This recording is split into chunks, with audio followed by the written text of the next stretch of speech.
বাস্তবে একদম এবার রেকর্ড দিছেন sir okay sir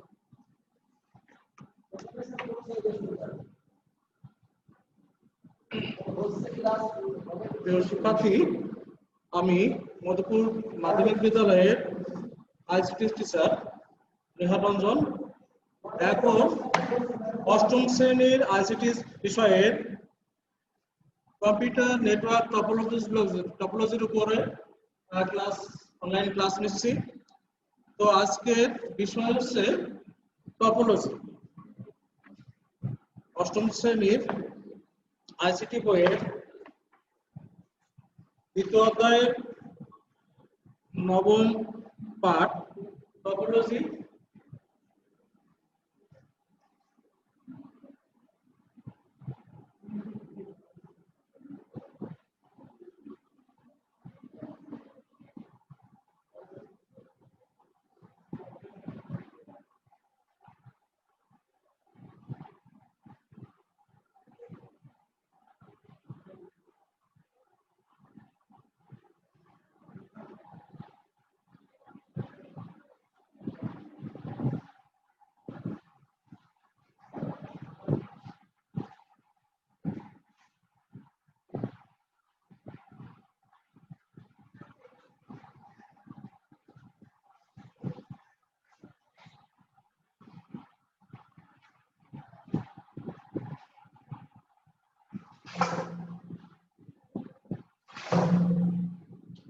computer network topology হচ্ছে অনেকগুলো কম্পিউটারকে একসঙ্গে যুক্ত করার যে প্রক্রিয়া সেটাকে বলা হয় কম্পিউটার নেটওয়ার্ক টপোলজি। অর্থাৎ একটি কম্পিউটারকে অন্যান্য কম্পিউটারের সাথে যুক্ত করে দেওয়া। তোমরা নিশ্চয়ই নেটওয়ার্ক বা ইন্টারনেটের নাম শুনেছো, এমনকি ব্যবহারও করো, তাই না? তো সেক্ষেত্রে আমরা দেখি কি যে এই যে বিশ্বব্যাপী যে কম্পিউটারের যে যুক্ত অবস্থা, অর্থাৎ নেট জালের মতো যে একটার সাথে আরেকটার যে সংযুক্ত অবস্থা, এটাকে বলা হয় নেটওয়ার্ক। অর্থাৎ এই বিশ্বব্যাপী কম্পিউটারের যে যোগাযোগ ব্যবস্থা, এটাকে আমরা বলি ইন্টারনেট। ইন্টারনেটের আবার বিশেষ বিশেষ অংশকে বলা যেতে পারে, অল্প পরিসর অবস্থাকে আমরা বলতে পারি নেটওয়ার্ক। একটু ব্যাখ্যা করলে আমরা আরো খুব পরিষ্কার বুঝতে পারবো যে নেটওয়ার্ক কিভাবে কাজ করে। অবস্থানগতভাবে আমরা এই টপোলজি, নেটওয়ার্ক টপোলজি গুলোকে কয়েকভাবে ভাগ করতে পারি। যেমন টপোলজিকে মূলত চারটি ভাগে, নেটওয়ার্ক টপোলজিকে চারটি ভাগে ভাগ করা যায়। একটা হচ্ছে পার্সোনাল,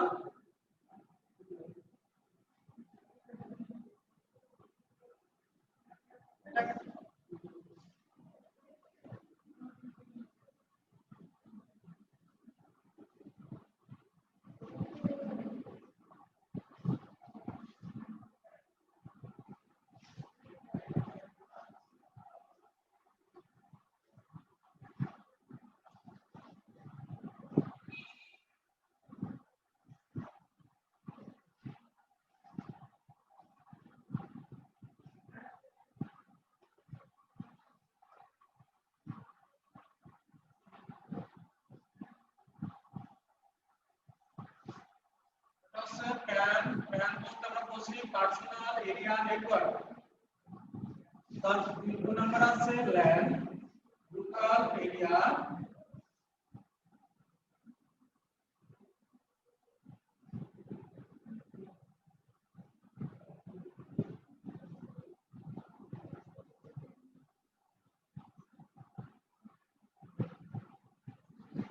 নেটওয়ার্ক, ম্যান অর্থ মেট্রোপলিটন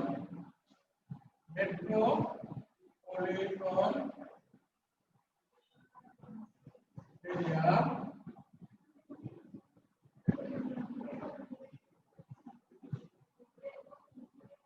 নেটওয়ার্ক। 4 নম্বর আছে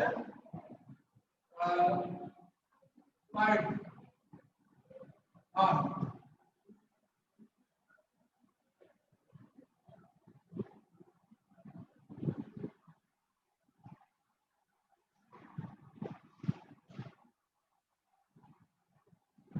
wide area network।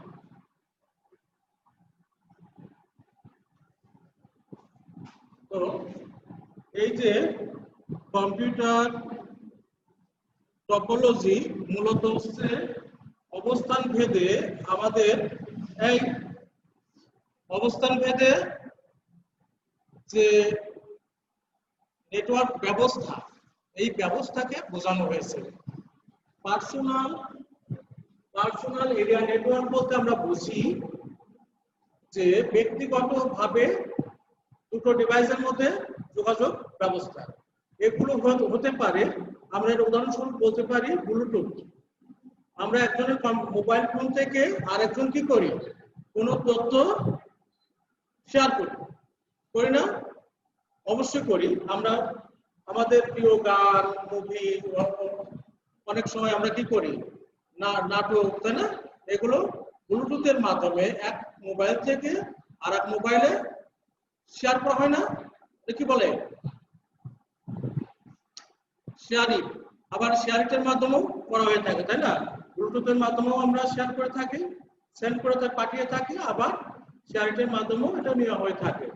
তাহলে এটা হচ্ছে এই প্যান নেটওয়ার্কের আওতাভুক্ত, অর্থাৎ পার্সোনাল নেটওয়ার্ক এরিয়া, তাই না? পার্সোনাল এরিয়া নেটওয়ার্ক, এটা গেল পার্সোনাল এরিয়া নেটওয়ার্কের বিষয়ে।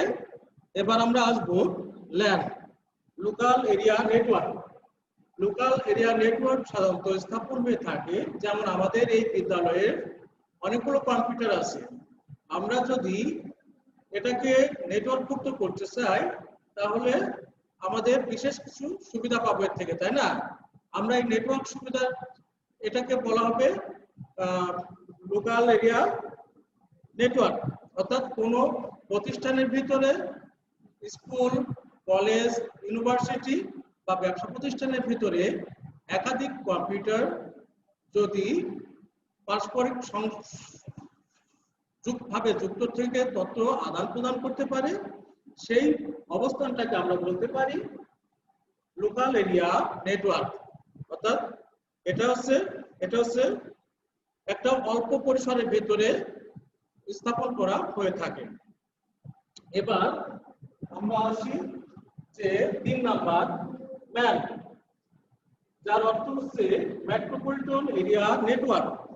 এই মেট্রোপলিটন এরিয়া নেটওয়ার্কের অবস্থান হচ্ছে কোনো বড় শহরকে কেন্দ্র করে। যখন কোনো শহরকে কেন্দ্র করে কোনো নেটওয়ার্ক ব্যবস্থা গড়ে ওঠে, সেই নেটওয়ার্ক ব্যবস্থাকে আমরা বলতে পারি ম্যান। সংক্ষেপে বলতে পারি ম্যান, অর্থাৎ মেট্রোপলিটন এরিয়া নেটওয়ার্ক। 4 নম্বরে আছে ওয়ান, যার পূর্ণরূপ হচ্ছে ওয়াইড এরিয়া নেটওয়ার্ক। ওয়ান, এই ওয়াইড বলতে শব্দটার অর্থই হচ্ছে বিস্তৃত। বিস্তৃত তার মানে ব্যাপক অঞ্চল মিলে যে নেটওয়ার্ক ব্যবস্থা গড়ে ওঠে, সেটাকে আমরা বলতে পারি ওয়াইড এরিয়া নেটওয়ার্ক। এই ওয়াইড এরিয়া নেটওয়ার্ক কখনো দেশব্যাপী হতে পারে, কখনো বিশ্বব্যাপী হতে পারে, একাধিক দেশ মিলেও হতে পারে। সর্বোপরি আমরা বলি কি, এটাকে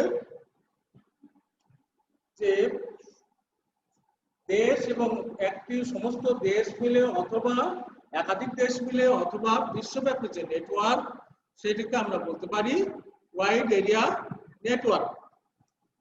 এখন কথা হচ্ছে যে একটু ভাবলে বোঝা যাবে যে নেটওয়ার্ক এবং ইন্টারনেট আজকে আমাদের পাঠ্য বিষয় নয়, তবুও এই নেটওয়ার্ক ব্যবস্থা থেকেই গড়ে উঠেছে ইন্টারনেট।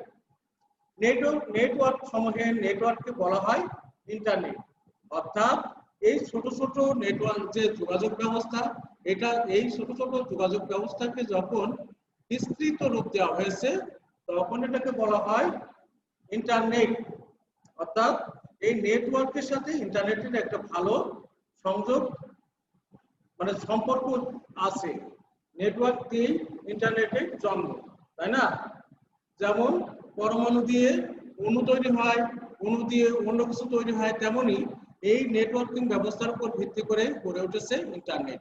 অর্থাৎ ইন্টারনেটটা হচ্ছে বিশ্বব্যাপী যোগাযোগ মাধ্যম। এটাকে শুধু যোগাযোগ না, আরো বলা যাচ্ছে যে তথ্য ভান্ডারও, তাই না? এখান থেকে আমরা বিভিন্ন তথ্য নিতে পারি এবং আপলোডও করতে পারি। কিন্তু নেটওয়ার্কের মাধ্যমে আমরা কি সুবিধা পাই? এই নেটওয়ার্কের মাধ্যমে আমরা সুবিধা পাচ্ছি কি, যে আমার স্কুলে 17টা ল্যাপটপ আছে, এই ল্যাপটপে একটা প্রিন্টার আছে, তাহলে 17 জন ইউজার কি করে এই একটা প্রিন্টার ব্যবহার করতে পারি? যদি কিনা আমরা আমাদের বিদ্যালয়ে একটা লোকাল এরিয়া নেটওয়ার্ক সিস্টেম চালু করতে পারি, তাহলে পরে আমরা কি করতে পারি, যে 17 জন ইউজার একটা প্রিন্টার থেকে সুবিধা নিতে পারি। 17 জনের জন্য 17টা প্রিন্টারের আর দরকার হচ্ছে না, তাই না?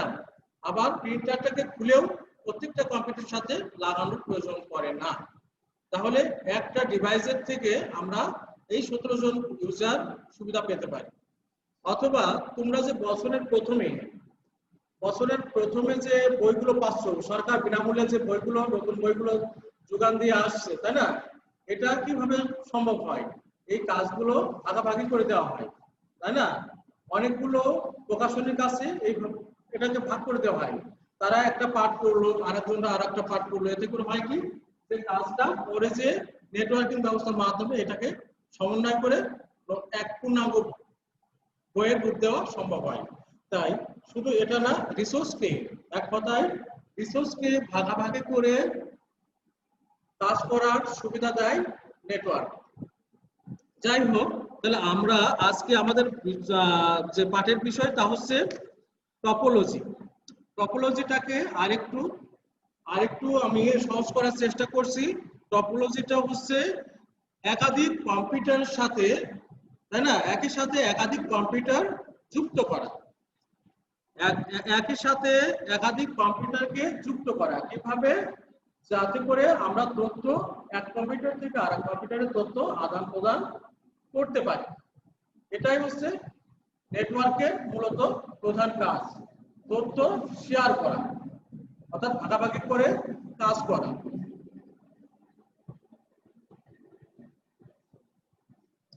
আমি এখন বিভিন্ন টপোলজির কিছু চিত্র অঙ্কন করব বোর্ডে।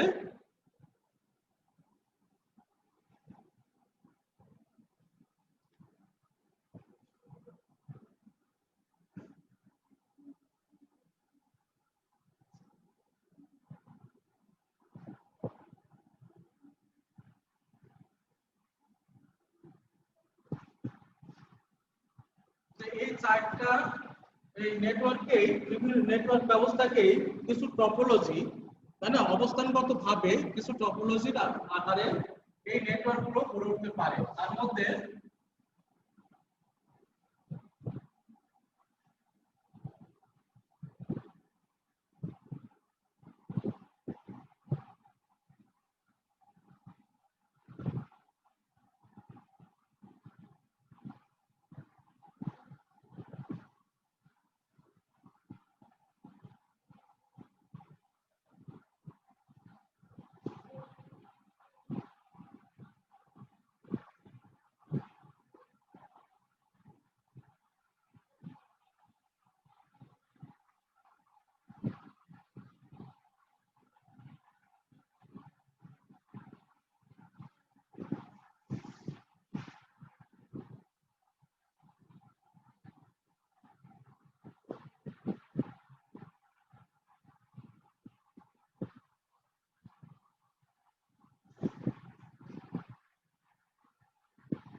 কম্পিউটার টপোলজি বিভিন্ন রকম চিত্র আমরা এখন চিত্র দেখো যে কিভাবে টপোলজি গঠন করা যায়।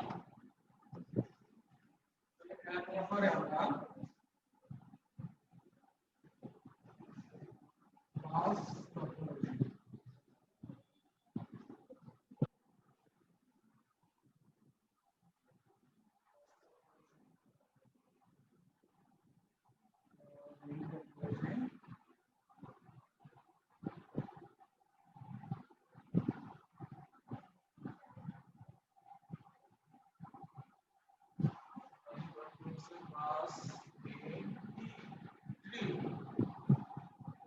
আছে আর আছে হচ্ছে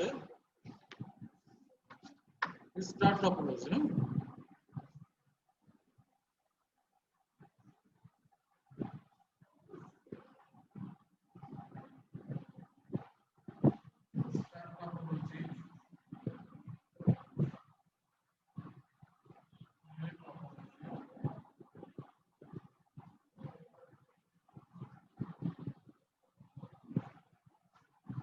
আর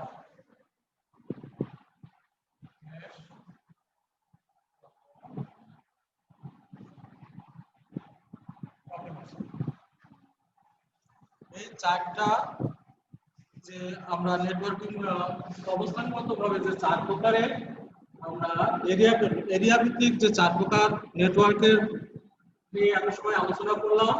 এবার এই চার প্রকারের টপোলজির মধ্যে পার্সোনাল এরিয়া নেটওয়ার্ক বাদে আর যে তিন প্রকারের নেটওয়ার্কের কথা আমরা জানলাম যে ল্যান, ম্যান এবং ওয়ান, এই তিন প্রকারের টপোলজি নেটওয়ার্ক যদি আমরা গঠন করতে চাই সেক্ষেত্রে আমরা এই চার প্রকারের যে কোনো একটাকে এই পাঁচ প্রকারের যে কোনো একটাকে বেছে নিতে পারি। অর্থাৎ এই যে কম্পিউটারের অবস্থানগত ভাবে আমরা এই চার পাঁচ প্রকারের যে কোনো এক প্রকার টপোলজি বেছে নিতে পারি। সেক্ষেত্রে হতে পারে বাস টপোলজি, হতে পারে রিং টপোলজি, হতে পারে স্টার টপোলজি, হতে পারে ট্রি টপোলজি, মেশ টপোলজি। এর ভিতর থেকে যে কোনো একটা আমাদের বেছে নিতে হবে। এখন এই আমাদের কোনটা নিলে সুবিধা হবে এটা নির্ভর করবে আমাদের অ্যাকোমোডেশনের উপর। আমাদের রুমের, সেটা স্কুল হোক, কলেজ হোক, ইউনিভার্সিটি হোক, অন্য কোনো অফিস হোক, সেখানকার যে অবস্থান, রুমের যে অ্যাকোমোডেশন, বিল্ডিং এর অ্যাকোমোডেশন অনুসারে এর যে কোনো একটি টপোলজির মাধ্যমে আমাদের নেটওয়ার্ক ব্যবস্থা আমরা গড়ে তুলতে পারি।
পাশে আমরা যে চিত্রটি অঙ্কন করলাম এটা হচ্ছে বাস টপোলজির চিত্র। অর্থাৎ এইভাবে আমাদের নেটওয়ার্ক গড়ে উঠতে পারে। আমরা যদি লম্বালম্বি ভাবে দুই পাশে আমাদের কম্পিউটার আছে অবস্থান, এভাবে আমরা বাস টপোলজি গঠন করতে পারি।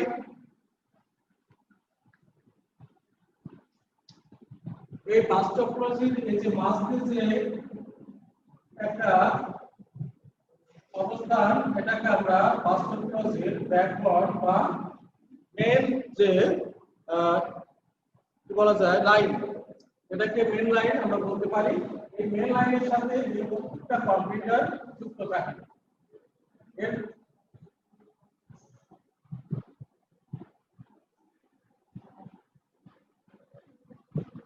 এর সুবিধা হচ্ছে যে অল্প ইনস্টলমেন্টের মাধ্যমে এটাকে গঠন করা যায়, কিন্তু সমস্যা হচ্ছে এই যে একটা কম্পিউটার যদি সমস্যা করে, একটা কম্পিউটারের ইউজারের যদি কোনো সমস্যা হয় তাহলে এই পাশে আর তথ্য আসবে না, অন্যান্য কম্পিউটার এই তথ্য আসতে বাধাগ্রস্ত হয়, যে কারণে এটা হচ্ছে বাস টপোলজি। এই টপোলজিতে একটা মূল ব্যাকবোন বা মূল লাইনের সাথে সবগুলো কম্পিউটারকে জুড়ে দেওয়া হয়। বাস টপোলজিতে কোনো একটা কম্পিউটার যদি অন্য কোনো কম্পিউটারের সাথে যোগাযোগ করতে চায় তাহলে সবগুলো কম্পিউটার এই তথ্যটা সবগুলো কম্পিউটারই পাবে, তবে যার প্রয়োজন শুধুমাত্র সে অ্যাকসেপ্ট করবে, বাকিরা এগুলোকে ওভারলোড করবে। আচ্ছা, আমি এরপর রিং টপোলজির একটা চিত্র আঁকবো।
আচ্ছা, তোমরা নিশ্চয়ই বুঝতে পারছো যে এই টপোলজিটার নাম রিং টপোলজি কেন হলো। এটা সাধারণত আমরা দেখি যে একটা গোলাকার রিং এর মতো বিধায় এটাকে বলা হচ্ছে রিং টপোলজি। এভাবে যদি কোনো বৃত্তাকারে কোনো টপোলজি গড়ে ওঠে তাকে বলা হয় রিং টপোলজি। এখন কথা হচ্ছে কি যে বইতে, তোমাদের বইতে এরকম চিত্র থাকলেও বাস্তবে রিং টপোলজি যে শুধু এরকমই হবে তা কিন্তু নয়। আসল কথা হচ্ছে এর একটা বিশেষ বৈশিষ্ট্য আছে। সেই বৈশিষ্ট্য হচ্ছে তথ্য যে কোনো এক প্রান্ত থেকে এইভাবে ঘুরতে ঘুরতে অন্য কম্পিউটারগুলো তথ্য আদান প্রদান করে থাকে, বা এদিক থেকে এদিকে যেতে পারে, আবার এদিক থেকে এদিকে যেতে পারে। অর্থাৎ যে টপোলজিতে তথ্য কোনো একদিক থেকে পর্যায়ক্রমে অন্যদিকে যাইতে থাকে সেগুলোকে বলা হয় মূলত রিং টপোলজি। এর আকার রিং এর মতো সেটা ঠিক আছে, কিন্তু প্রত্যেক ক্ষেত্রেই প্রত্যেক জায়গায় যে রিং এর মতো গোল আকারেই হতে হবে এর কোনো ভিত্তি নাই। রিং টপোলজি মানে যে এই যে পর্যায়ক্রমে এরকম ঘুরতে থাকে বিধায় এর নাম হয়ে গেছে তথ্য এভাবে যাবে অথবা এইভাবে যাবে, এইভাবে প্রত্যেক কম্পিউটার তথ্য পেয়ে থাকে বলে এর নাম মূলত রিং টপোলজি। এবার আমরা আসবো স্টার টপোলজিতে।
বোর্ডে স্টার টপোলজির একটা চিত্র দেখতে পাচ্ছি। কোন নেটওয়ার্কের সবগুলো কম্পিউটার যদি একটি কেন্দ্রীয় হাব বা সুইচের সাথে যুক্ত থাকে তাহলে সেটিকে বলে স্টার টপোলজি। তাহলে কেন্দ্রীয় হাব বলতে আমরা এটাকে বুঝি, এটাকে বলতে কেন্দ্রীয় হাব বলতে আমরা এটাকে বুঝি।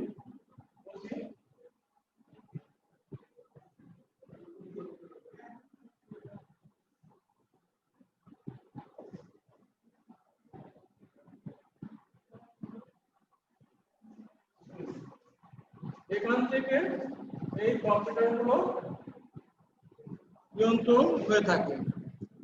এটি তুলনামূলক একটি সহজ টপোলজি এবং অনুমান করা যায় কেউ যদি খুব তাড়াতাড়ি সহজে একটি কম্পিউটার নেটওয়ার্ক তৈরি করতে চায় তাহলে সে স্টার টপোলজি ব্যবহার করবে।